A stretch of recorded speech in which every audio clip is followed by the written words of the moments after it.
Okay, let's continue. For those who came late, I think that you just missed a very interesting lectures and also discussion.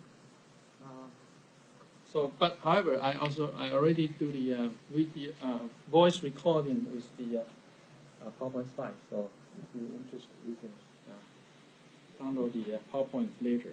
Okay. Okay. So after discuss these early economic developments for the 2 decades, now we know that it is important in the subsequent stage to have structural adjustment. Okay, so we will see what kind of structural adjustment in the 80s as well as in the 90s. So what happened in 80s and 90s? So in 1980s, we see that as you know that since 1970s, okay, Taiwan started to experience positive trade surplus, okay, and from then on, and keep increasing over time. So emerging of persistent trade surplus in the 80s, okay, and of course this trade surplus, especially it accumulates the accumulated trade surplus, reached peak in the mid-80s. Okay, and of course the immediate response for most of the trading partners, especially the most important trading partner at that time is the United States. Okay, which of course argued for revaluation or appreciation of the NT dollars. Okay, so within less than 2 years, it actually appreciated since 1986 to about 40%. Okay, so at the time you can see appreciation of the New Taiwan dollars in response to the huge trade surplus. And also, due to this appreciation of the domestic currency, that also caused the losing competitiveness for the traditional industries. For example, shoes making, textiles have relocated their manufacturing base to South Asian countries and also China. In the late 80s, okay, first to South Asian countries, and later in the early 90s, start to China. Okay, and also at that time, as the economy developed, then you can see that more labor disputes have been filed against the most of the enterprises, and also the environmental issues, environmental protection also becomes an important issue on the island. Okay, because as you become wealthier, then you also care about the environment. Okay, so no longer only GDP, pursuing for GDP, for a better environment becomes important issues. Okay, so due to this labor dispute, it also has the implementation of the so-called labor standard law, also implemented in the 80s. Okay, and that, of course, protect labor. Okay. And of course, this trade surplus is also the same, reflects the same kind of phenomenon as the gross national savings far exceeds the gross domestic investments. Okay, if you remember the equation that we had. Okay, investments by national savings, the private plus government savings, plus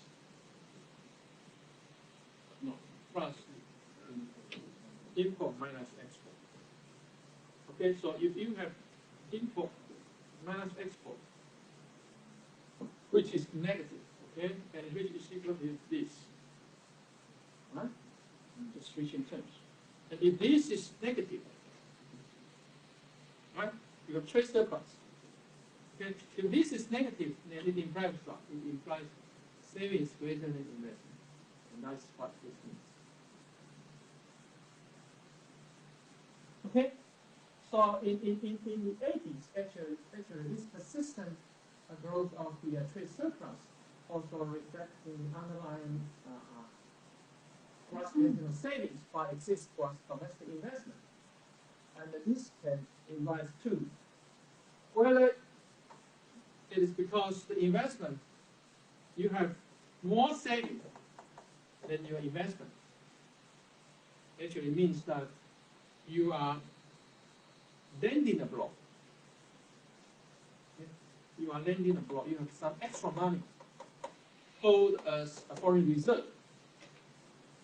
Okay, and holding a foreign reserve actually is just like holding a foreign assets. So you actually invest abroad. Okay, and that also including invest abroad in financial assets, as well as invest abroad in what? In foreign direct investment. In East, Southeast Asia, as well as China. Okay, so you start to see that capital flows out of the countries. And of course, that can be also attributed to the situation that the domestic economy, okay, lack of the opportunity to invest. Therefore, you have savings greater than investment.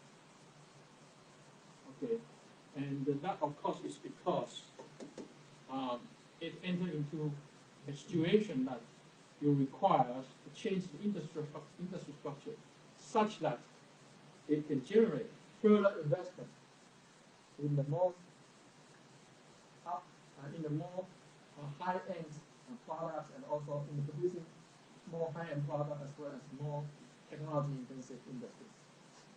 Okay, so all these phenomena in the 80s all tell you that Taiwan needs to have a further structural change. And here I show you this balance of trade. Okay, this is 80s. Okay, before 80s, you see about close to zero, which means that exports nearly equal to import. So you're holding a trade balance. Okay, and these start to increase. Balance trade, and you can see that it reached here. Trade big in here. Okay, and then it starts to decline. That is mainly due to the appreciation. Okay, this is the NT dollars, the exchange rate of NT dollars per US dollars. Okay, so $1 US used to be 40 NT dollars.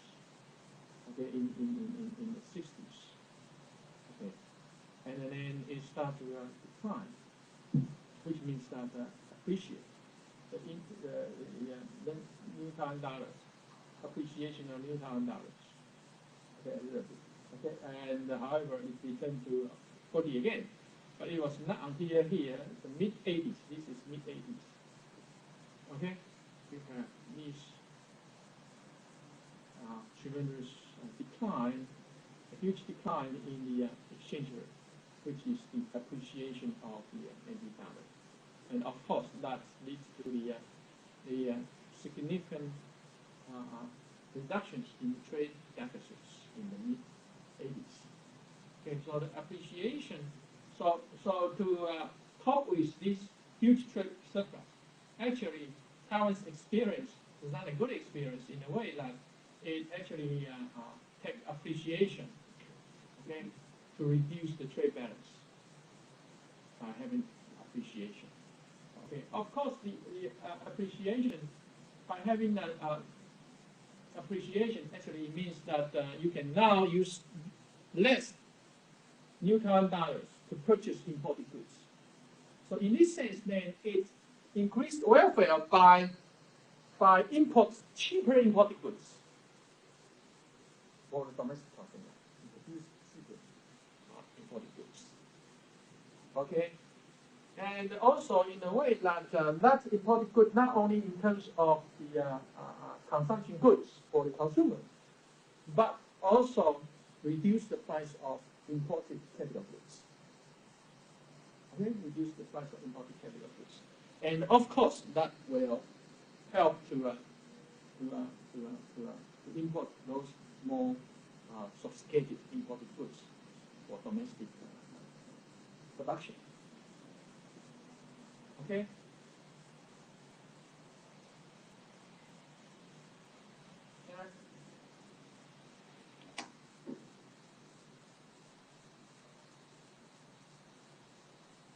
So the appreciation is not the bad things in the way that you can actually have a cheaper import, but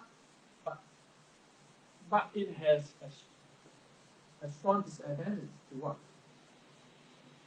To appreciation, especially this sharp increase in the NT dollar, in the value of NT dollar.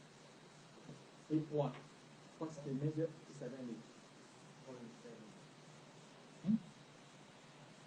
Foreign saving. What do you mean by foreign saving? I mean for the domestic economy. What's the problem? What's the major disadvantage? It makes domestic products more expensive, therefore less able to be sold abroad. Yeah, so that hurts export. Hurts export, especially the export as an important driving force for economic growth for a country like Taiwan, a small economy, open economy like Taiwan. Okay, so it hurts the exports. But as you see that export,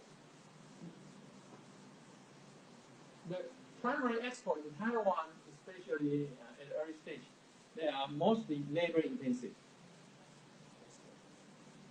products. Okay, so it is not a bad thing in a way that it actually reduces the competitiveness of the labor-intensive exports. Okay, and therefore it also triggers why it triggers this foreign direct investment, our foreign direct investment abroad to Southeast Asia economy and as well as China. Okay, because it's no longer affordable for them to produce in Taiwan. It's too expensive, and it's hard to. One is that it becomes more expensive produce domestically because the labor cost increase as the appreciation of the New Taiwan dollars, and also the other thing is that it becomes harder to compete in the international market because it becomes more expensive to sell abroad. Okay, so in this regard, it may be hurt economy, but it hurts the traditional economy, especially those economies which are labor-intensive, which were labor-intensive industries.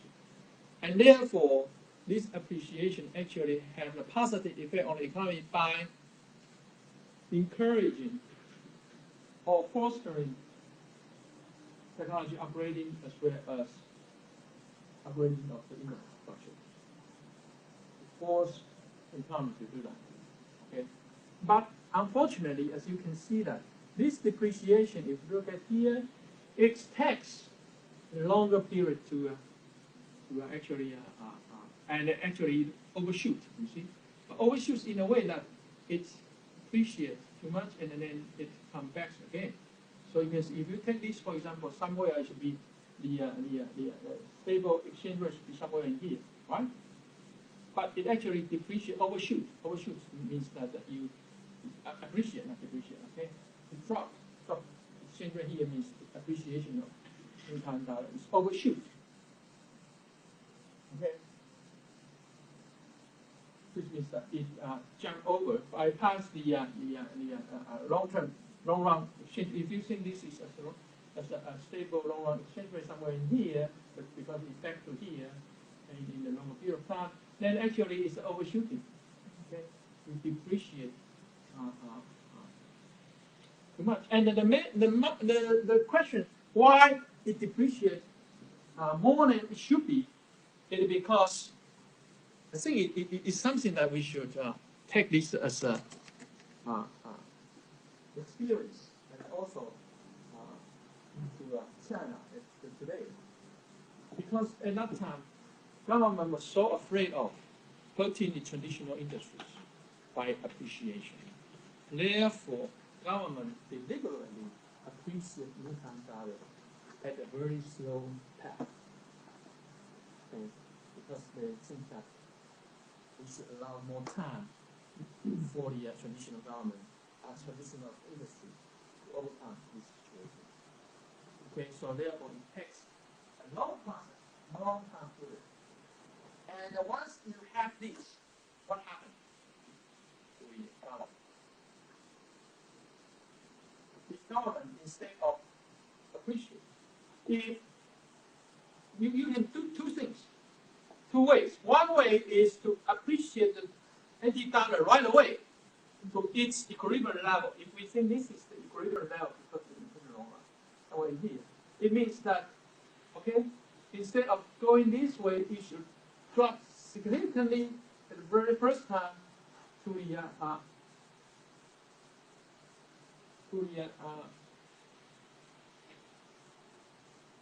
see, actually here takes 2 years.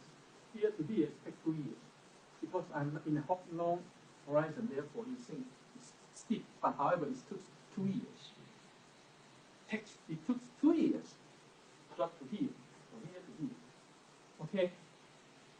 Can you imagine going 2 years under the way, and as you can see, all going one direction, which means that among these 2 years, actually, here's 1 year, 2 years, 3 years, 4 years, almost 4 years appreciation during the whole 4 years. What does it mean? It means you appreciate step by step, slowly, right? For 4 years. What does that mean?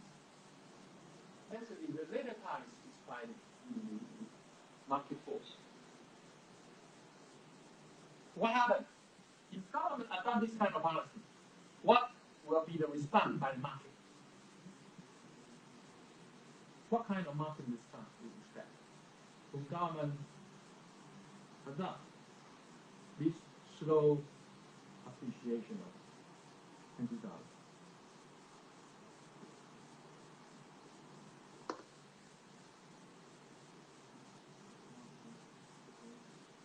Yeah, market form a kind of expectation. What kind of expectation? So the value is going to decrease again. No, the price will go. It will keep up. Depreciation of US appreciation of $20. Okay? So in that way, the market form a kind of expectation, which means in the future, anti-dollar is going to appreciate in the future. Not only today, but also in the future. Okay. So the best way to kill the expectation is to depreciate right away to the equilibrium level, instead of waiting and doing in the slow. Okay. And in such a way, then you can see that that's why it caused the overshooting. Because market expects $20 to appreciate. If market expects $20 to appreciate, what happens? What happens? If market expects $20 to appreciate in the future, what happens today? Everyone standing in here knows that this exchange rate are going to drop again further. In here, they think that it will drop further. And they form this expectation in here. So what happened? If you expect $1 to appreciate for a couple of years, what happened? You would like to store all your value in terms of Taiwan dollars. Yeah. Why? Because you expect Taiwan dollar to be more valuable. So you will hold more assets in terms of Taiwan dollars. And that also triggers the inflow of hard money to Taiwan. So in the mid-80s, what happens here is that the market formed expectation due to the slow appreciation policy adopted by the government. Inflow a lot of hot money into Taiwan. And that also, because this money needs to park somewhere in the domestic market. So they will either go to, for some easier liquidity assets, they will find stock market. And for some medium long-term assets, they were looking for real estate. So both real estate and their stock market price when skyrocket high. That is what happened. That is the experience that we are not able to do that. And that, of course, also in terms of industry structures, that also postponed, delayed the industry structure change because we allow this less competitive traditional industry survive and also live longer. And of course, that will come the rapid structure change required. So you can see this policy actually end up with slow appreciation, and that is actually hurt the Taiwan's economy. Okay, the Taiwan's economy, and I believe that has a long-term impact on Taiwan. Has a long-term impact on Taiwan. Okay. So let's look at yes. May I ask why it actually hurt the economy in Taiwan, or because of the policy? I don't understand if the Taiwanese dollar became so strong. So like everyone actually wanted to have access in Taiwanese dollar, is correct. Yeah. So why it actually hurt the economy? I mean, yeah, you have bubbles in the real estate market. You have bubbles. Oh, that's what you mean. Okay, yeah. In the stock market. Okay, now I understand. And it's The price also goes like up retards very fast. the speed of further structure change of the economy. All these are adverse effects to the economy. Okay, thank you.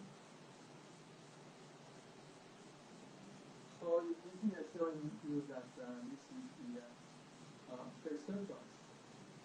Okay, and this is the surplus.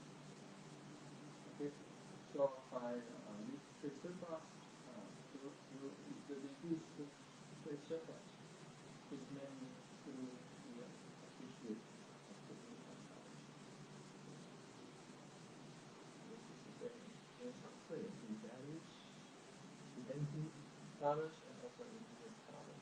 And you can see that I think this is actually we have negative, right? The positive trade surplus 70.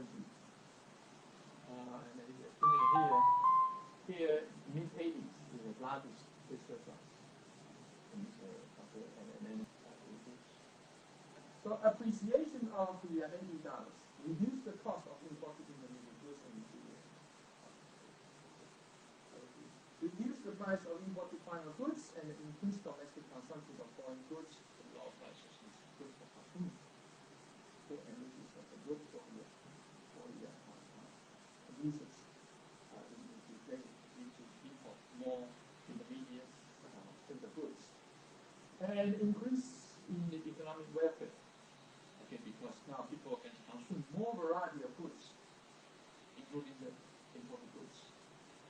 Okay, and it also weed out the inefficient firms or industries, and force them to enhance their technology operation.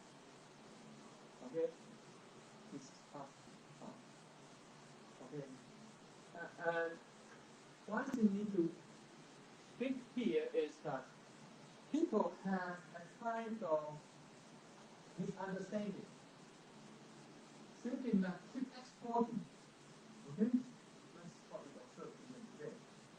Okay, and thinking about promoting exports to earn more foreign reserve, right? And hesitate to do the appreciation of the currency, right? But the early wisdom by David Ricardo already told you an important principle of international trade is that international trade is not about competition, okay? But rather is about mutual beneficial exchange. It's the major reason for having international trade. We trade each other for what we not have or for what we are not able to produce. So it's a mutual beneficial exchange. That's the gain from trade, the mutual benefit. It's not about competition. Today, people thinking about international trade is a competition among countries in the international market. However, it actually is rather a mutual beneficial exchange. And the purpose of trade is import, not export. We are put more to make emphasis on export, and we learn about the true purpose of trade is import. Import what? Imports give a country the chance to get what it wants, the chance to get what it can produce, to have the chance to get what is less efficient to produce. Okay, so the major purpose of trade is import. It's import, not export. You should keep this in mind. And by appreciation, actually, you get more imports. And that's the major purpose for adopting export promotion strategy at the very beginning. But don't neglect or forget the real purpose of trade is import. Okay. Not just crazy searching for export in all your life. Okay. In that way, you're going to suffer, and that is what happened in China after the financial crisis.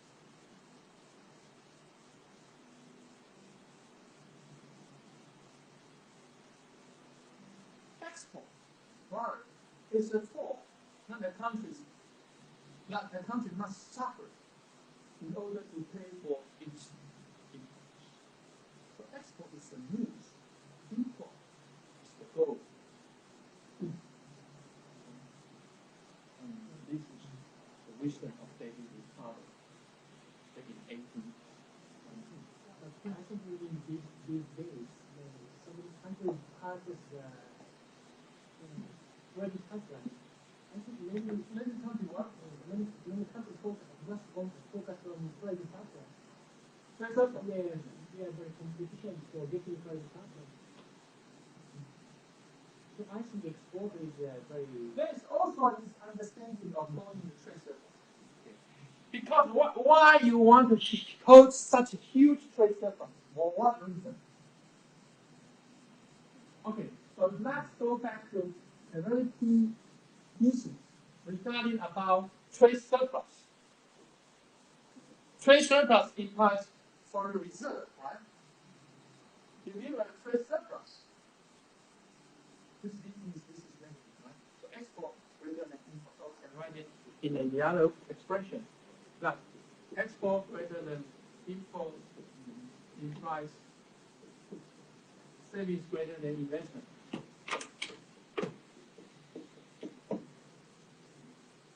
This is called trade surplus. This is called excess saving. And in terms of excess saving, trade surplus, actually it accumulates from reserve. So this also leads to accumulation of foreign reserve, right? And that actually means that you are lending abroad, lending money abroad.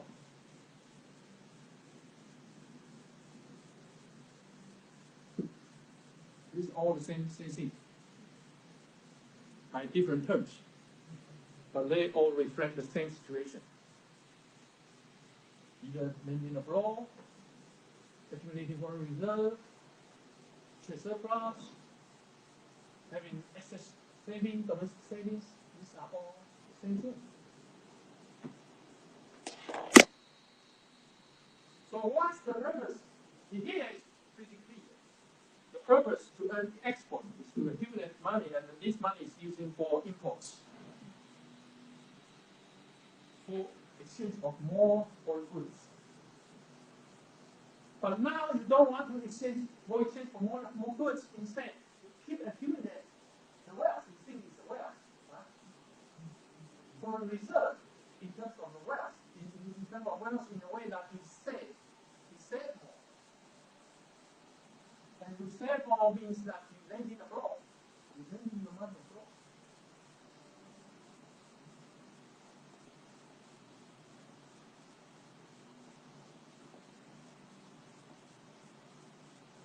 And you lend money abroad, which means that some people borrow money from you to make their investment.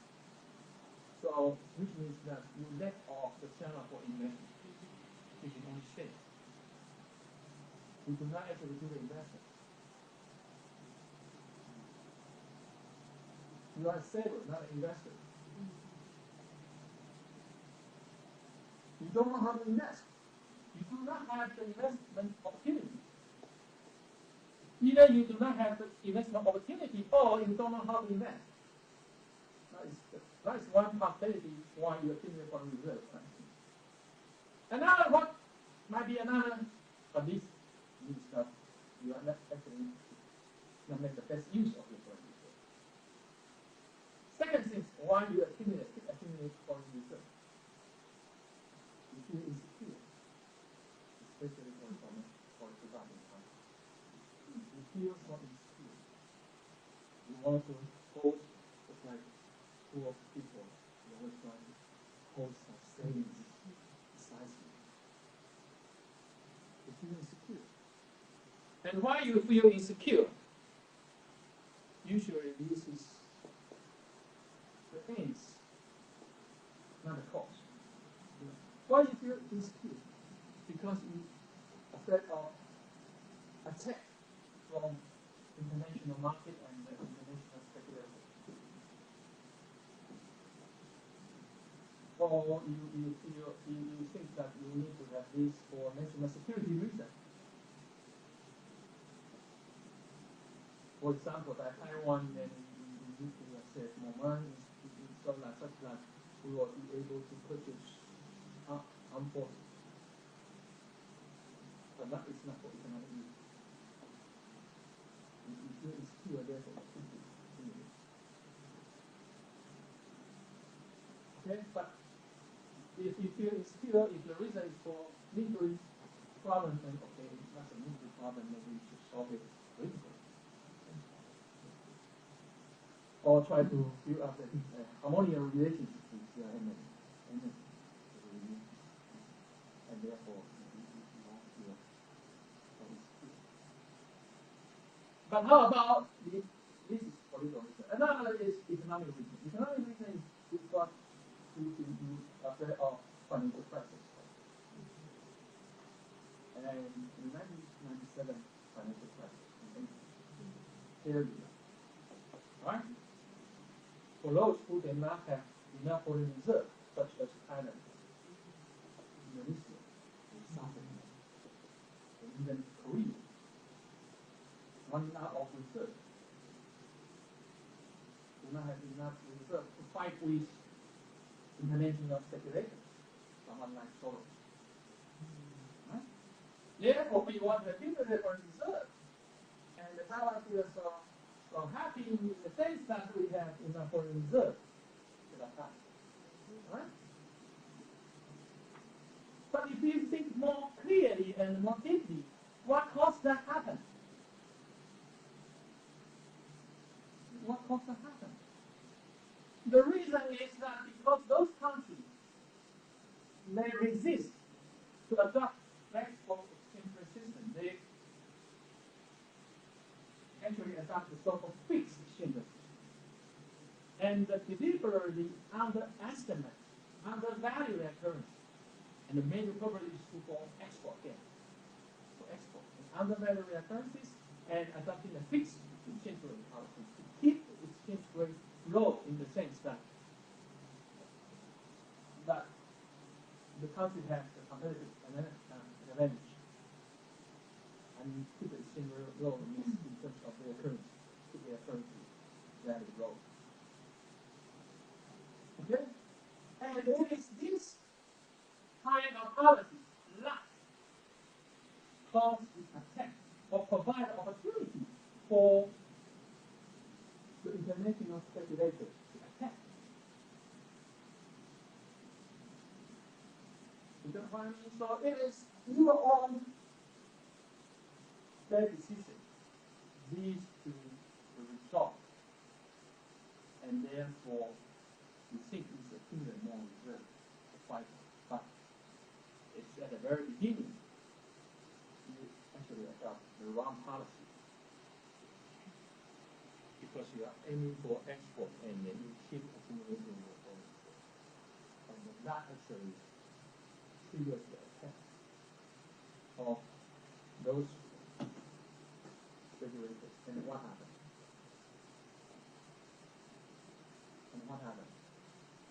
First, price depreciation. Further depreciation. And then you are running out of your currency.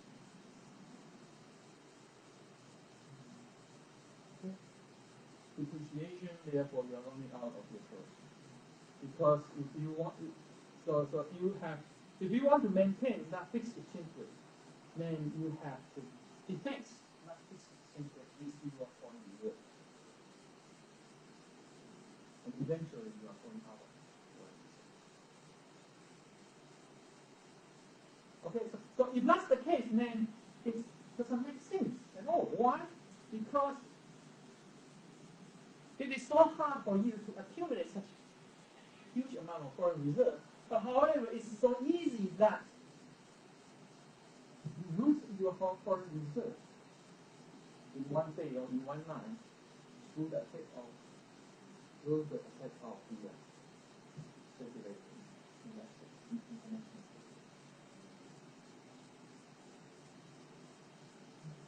So what you actually lose your foreign reserve is in this kind of financial crisis. And that would be a disaster for those countries.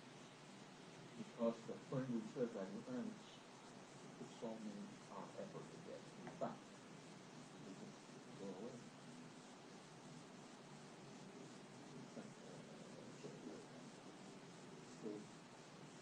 Through that depreciation of it. Okay?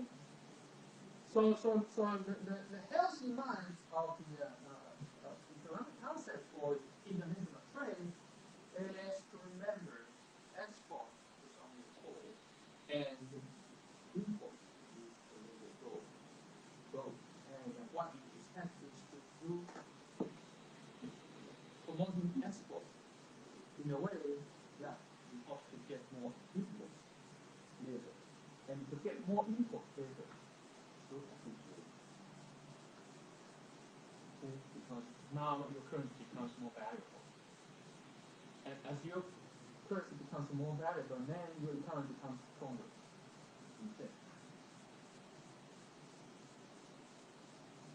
Why America can be a superpower of the world for the 20th century? Because they have the strongest dollar. But you will see the weakening of the U.S. empire because the depreciation of the U.S. dollar is inevitable. And also you will see the rise of China. And therefore, I think China should take this seriously, consider about appreciation of the renminbi. Don't fall into the similar stuff as most of the Asian economies.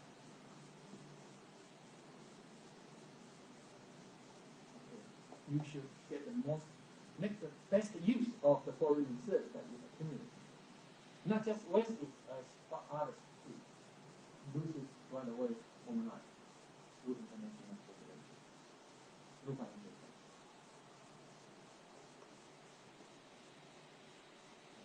Okay? So it is in China's own interest to appreciate them. Convince them in this way, and China should also have this wisdom. Not because the United States want China to appreciate because of reducing the trade deficit in the United States. If the United States does not change their structure, over consumption, right? If they did not change this structure, nothing to do with the appreciation of the United States will always encounter trade deficit because they do not purchase things from China, they will purchase things from other developing countries. And that won't help to reduce the trade deficit. Unless they think so. Okay?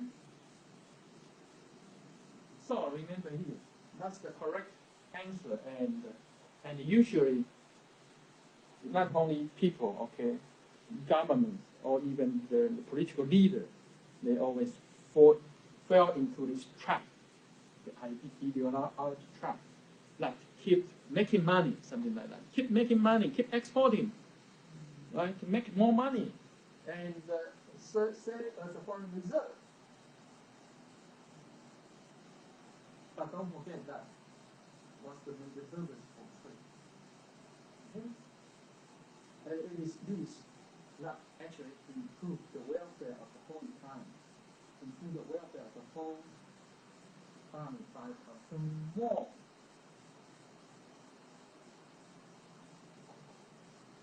Okay? Okay, this I already explained. What's the meaning of trade surplus? Okay, it's the same. Okay, you are lending abroad. Okay, you are accumulating for reserve. Okay, okay, and also, okay, I can mention about this also. And under this exchange rate, which usually is for most of developing countries, undervalue their currency and fixed at a given exchange rate. Okay, so under this exchange rate regime, then what happens if you accumulate foreign reserve? What happens? If you accumulate foreign reserve, but you want to maintain the exchange rate, what happens? You have to keep accumulating in order to maintain the fixed exchange rate. And what happens if you keep accumulating foreign reserve? What does it mean? It means that the exchange of this foreign reserve, which is the money earned by your exporters, right? If they all render these foreign reserves to central bank, what happens? So it reflects on the balance sheet, the central bank, the accumulation of foreign reserve. That's on the asset side. You have more asset, more foreign assets in terms of foreign currency. Okay? So you have more assets. For example, 10 billion on the asset side of the balance sheet of central bank. What happened on the debit side? It should be also another 10 billion, right? To keep the balance sheet balanced. Right? So what does it mean by another 10 billion on the debit side of the central bank?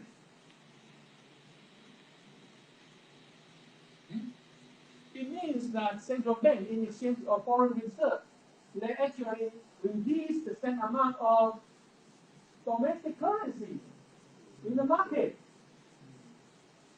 Right? So what happened? It means that increased money quantity circulated in the domestic market. So increased quantity of money supply. That will happen. And what happens to the increase of money quantity in the supply? Okay. For the accumulation foreign reserves, the pressure on devaluation and revaluation, and also domestic inflation. Domestic inflation. Now the more and more money circulation in the domestic. So it actually end up with high pressure in domestic. And also here, these are common products and bubbles and stuff in the housing market. Because people expect, because we keep accumulating foreign reserves, therefore people form the expectation of appreciation of the currency, and therefore you have inflow of money in bubbles. Okay, and another thing is that domestic inflation due to increasing quantity of domestic money. Okay, so you can see all these adverse problems coming out. And that is also happening in China. Okay, if you think recently. Yes. Yeah, if you want to buying foreign currency, like let's say dollars, whatever, and we are buying, like in Taiwan, we are buying $10 billion. We have to exchange it, so we have to sort of sell Taiwanese dollars. Yeah? For example, an exporter. Exporter earns $10 million. $10 million. Export by exporting. Because by exporting you earn foreign currency, right? Yeah. And using this foreign currency, but you want to consume some domestic market. You export, but you live in Taiwan, right? It's no reason. Of course, you can keep this foreign currency. But however, if you want to do any transaction, you have to use use this local currency. And also, if you expect appreciation of Taiwan dollar, local currency, you will also make an exchange with the central bank. Yeah. Right? Therefore, you give this foreign reserve, this US dollar, 10 million US dollar, to central bank. And central bank in exchange gives you the equivalent amount, according to the exchange rate, gives you the equivalent amount of domestic currency. And that is what it means by increasing the quantity supply or money supply in the domestic market. Now okay, so these all happen. And this is what actually happened in China. And that's why recently China tried to report down, right? Tried to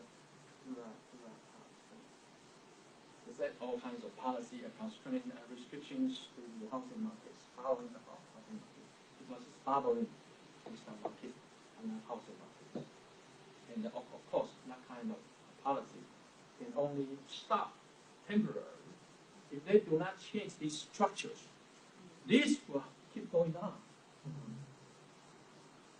Okay, and eventually, the burst of the bubble.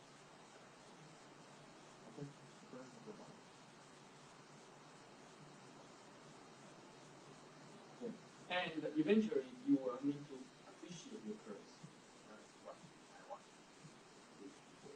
But it depends on how you appreciate your currency. If you go through this process slowly, then you're going to have this kind of problems. Duration will be longer. Okay, and the economy will suffer. And you also will encounter an overshooting of appreciation. So just remember, okay, if China do not appreciate their currency, in the future there will be a further appreciation of more than it should be. That's what I call overshooting. Okay. Because the market will reinforce the process and will not use the overshooting.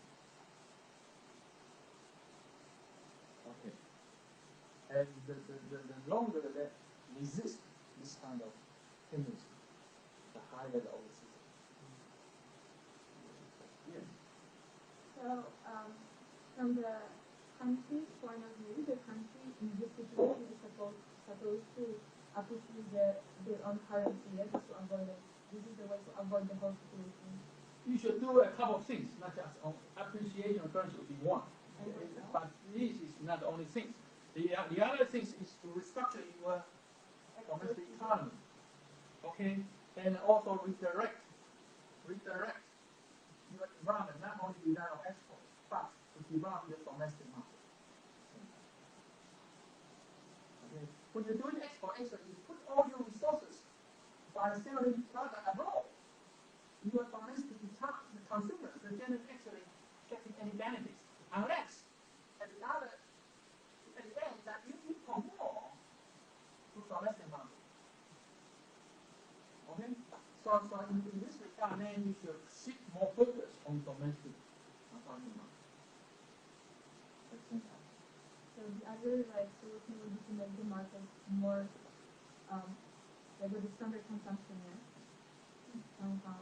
Once you reach a certain level, you should try to reduce the reliance on exports. Okay? And concentrate more on your domestic consumption. And that also makes sense why you want to appreciate the money, because now you can consume more imported products. So these are only to consider together, not just only through appreciation. Yeah, but I just take these about other things to do. Yeah. And of course, in that way, then you are not adopting fixed exchange rate, and therefore you will have this kind of increase in the money supply, and also you will reduce the pressure on domestic inflation.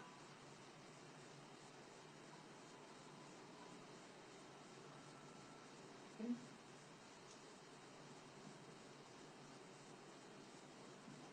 And also appreciation of your currencies also enable you to purchase foreign goods at a cheaper price in terms of your domestic currency, because now it's more valuable for the domestic price. Okay. So that further reduce the pressure on domestic inflation, because you now purchase more cheaper price from abroad. Both will stabilize your domestic price.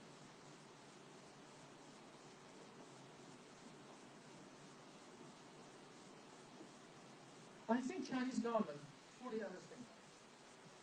But the problem is that because it is United States asking them to appreciate renminbi, and it is not in their, at least from Chinese point of view, they don't want to appreciate renminbi because United States asks them.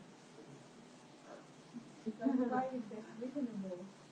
The person is or they receive the policy to change their consumption of the domestic consumption. Yeah, because you can see now Chinese government try to pour trillion RMB into their domestic market. But most of these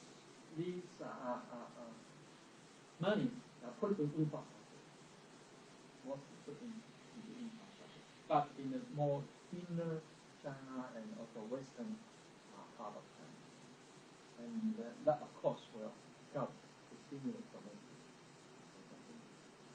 But still, a long way to go. Okay.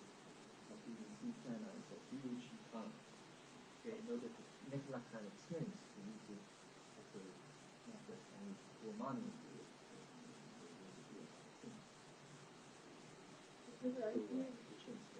I feel that actually, Chinese government don't want to do this because actually it will give a lot of power to the people. People will have money. That is what we mean by economic development. To increase economic power of people. It's economic for China, political, look what happened to Taiwan. And the middle class is a little bit better, so they start to have more rights, and I don't think Chinese government would like to have that. But once you want to have embrace economic development, economic growth, that is also the main goal for Chinese government. Right? So once you are pursuing for economic development and economic growth, eventually, you will need to figure out all these economic groups to majority of people. Otherwise, it makes no sense to make economic development. Unless they go back to, I don't think that's possible. Yeah, embrace the socialists. Okay. Equally poor. now that But the that is not possible, and the people getting more and more rich, getting better and richer, and also more economic power, and that's starting to observe. but that's a gap. So- It's a big gap, you know. So yeah, so people say that communism is super stable, okay, in China. But however, if you think in this way, okay, if you think in this way, eventually, it's the private sector, it's the market that will generate the economic power. Okay, so from the economist point of view, I think that it's not a super stable political system. Eventually, they need to make some adjustment. But so far, the Chinese government is doing so good in a way that they actually manipulate the macro economy so well so far. Okay, by the political leaders. Okay, and that is also something quite amazing.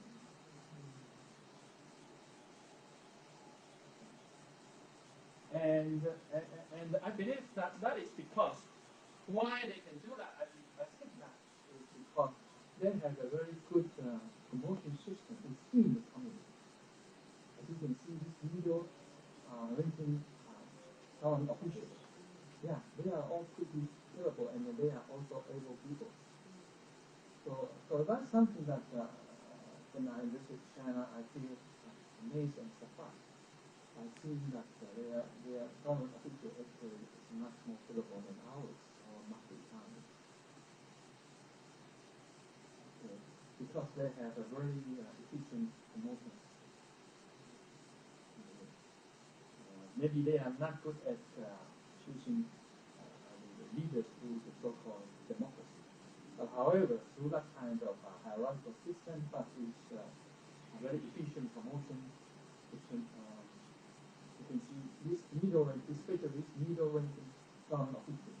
They are young and middle age, so energetic and capable of anything. Anyway, I was in Shenzhen now, and they have this last week the two sides in the biggest chapter from Taiwanese companies Yeah, yeah. who are, actually Taiwan, Taiwanese companies not, in my opinion, right? China is the one, the government of China is the one who pays the salaries. Yeah, that is one thing also, and that's why I'm saying here, okay, you should consider about changing your structure. Not still doing this labor-intensive, low-cost productions, okay, OEM kind of productions. It's only earns limited value added. And that is why they keep so tough on the wage of the people. Okay, because you are doing the very low value added level, but in the large scale, that's what Honghai and Western are doing. Okay, it's tiny unit profit, but however, it's in such a large scale, huge scale, such that you actually end up with a huge profit. Okay, and the not tiny profit is based on a very harsh wage condition. So high. At this level of competition. My suggestion, okay, the suggestion is that, yeah, you should try to upgrade your society.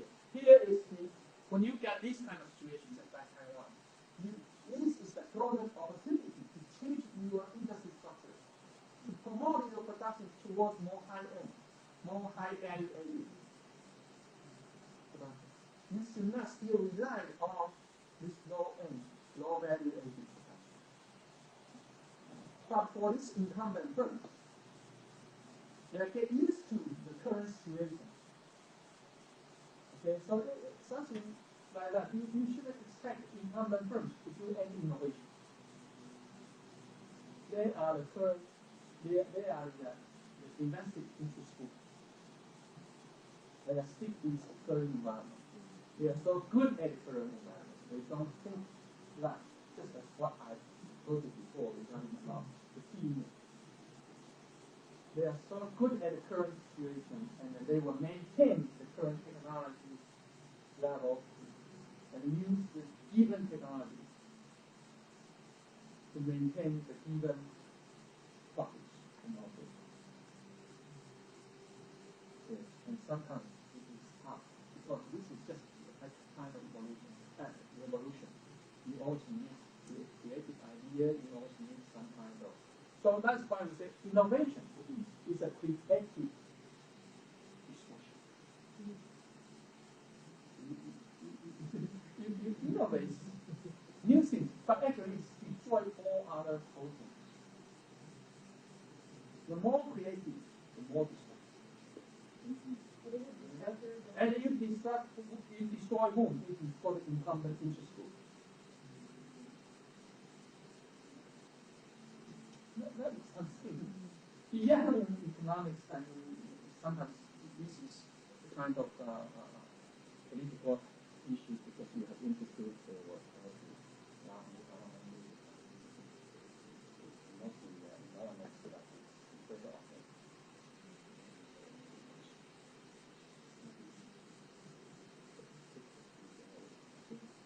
Yes, any questions? Though it's a makeup class, but however, the topic is very important and the content is also interesting in a way that even it's a Taiwan experience, but however, it actually mimics the current situation in China. Okay? And actually, in any economy, as they develop, as they go through the economic development stage, you will find similar phenomena will happen. Okay, and I just use Taiwan as a good example because we went through that and we actually do a pretty good job with it. And we also make some mistakes on top too. Okay, just like what we did in 1980, I believe it's not too bad, but of course it's not bad. Okay, so we will start here and then we will continue our discussion next week. Okay, any further questions? The test, sorry, very thorough question. When will you do the test?